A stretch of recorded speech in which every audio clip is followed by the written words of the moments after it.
বিয়ের ৪ বছর পর আজ তৃতীয়বারের জন্য আমরা ঠিক করেছি যে দূরে কোথাও ট্যুরে যাব, লম্বা ট্যুরে। আর যাচ্ছি হলো গিয়ে দার্জিলিং।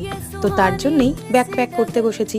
এবার ছোট বাচ্চাকে নিয়ে যেতে হলে বাচ্চার ডাইপার ব্যাগটা হলো সব থেকে বেশি এসেনশিয়াল। আর তার সাথে সাথে আমার মেকআপ প্রোডাক্টগুলোরও কিন্তু আমার ভীষণই প্রয়োজন আছে, যেহেতু আমি সাজতে ভালোবাসি, তোমরা সবাই জানো।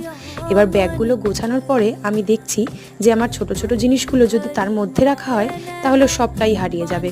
তাই জন্য অ্যামাজন থেকে একটা মেকআপ পাউচের অর্ডার দিলাম, যেটা দেখতেও সুন্দর, ছোট এবং জায়গাটাও বেশি অকুপাই করবে না। আর এই মেকআপ পাউচটা দেখতে ছোট হলেও মেকআপ কিন্তু বেশ অনেকটাই ধরেছে।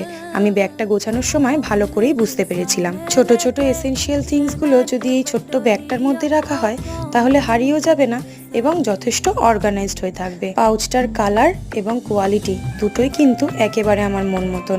চলো আজ তবে আসি।